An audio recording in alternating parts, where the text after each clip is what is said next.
All right, let's talk about something that's, well, quietly one of the most important things you can do for your research career: how you manage your data. It's got a name: Research Data Management, or RDM. And I want you to start thinking of it as the ultimate insurance policy for your career. Seriously, let's dive in. So tell me if this sounds familiar. Have you ever opened a folder from a project you worked on maybe 2 or 3 years ago and just frozen? You know there's brilliant work in there, but you have absolutely no idea where to even start. It's a feeling I think every single one of us has had. You're staring at a list of files with names like final_data_v2_real, and my personal favorite, final_data_v3 fixed. So, which one is the actual final one? Then you click on one and you see this mysterious column just labeled call X. What on earth did that mean? It's the classic data horror story, and it's all too real. Now, this isn't just about being a little disorganized. This is a big deal. When a journal reviewer comes back with a question about your analysis and you can't track down the right data to answer them, that's a problem. When you're trying to write a new grant and you want to build on your old work but you can't make heads or tails of it, that's a huge missed opportunity. So yeah, this is a real career risk. And that is exactly where Research Data Management, RDM, saves the day.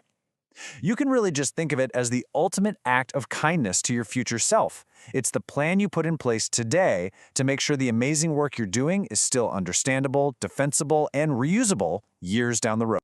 So what are we actually talking about when we say RDM? Because a lot of people think it just means, backing up your files onto an external hard drive. But nope, it's so much more than that. So, what is it really?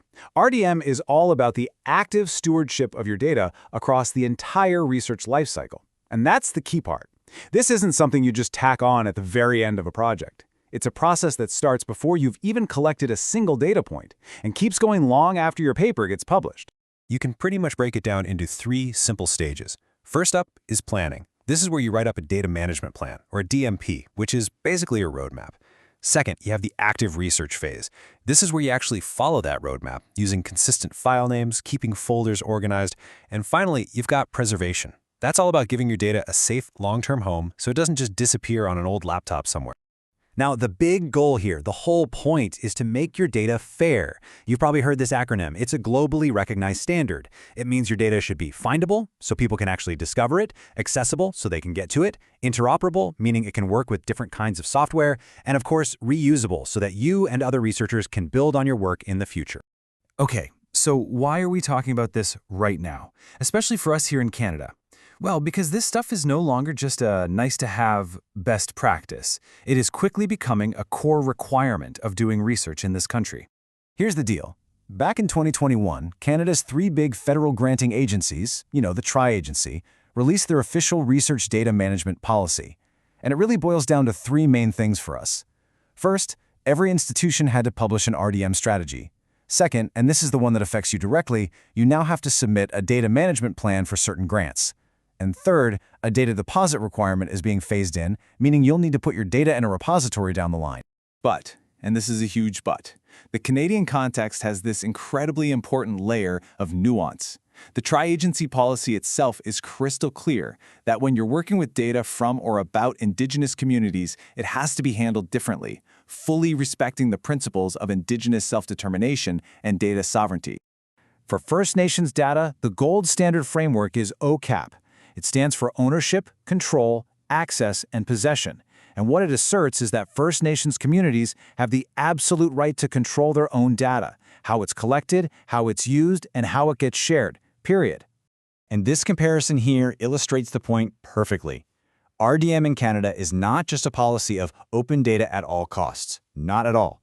It's about appropriate stewardship. So while the FAIR principles talk about being as open as possible but as closed as necessary, OCAP rightfully prioritizes community control above all else. Sometimes, great data management means keeping data protected and sovereign, not making it open. Okay, I know this might all sound a bit daunting, but here is the really good news. You are not on your own with this, not by a long shot. And you don't need to go out and buy a bunch of expensive software. Canada has built an amazing toolkit of free, national infrastructure to help you out.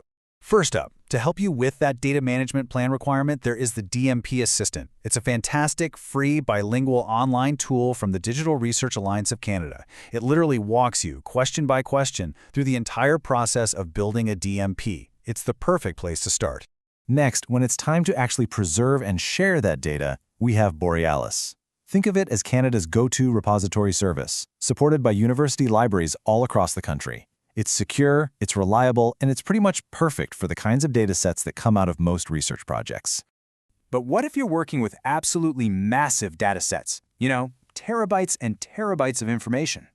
Well, for that, we have FRDR, the Federated Research Data Repository.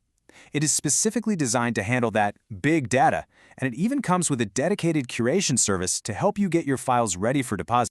So we've got the problem, the solution, the policy, and the tools.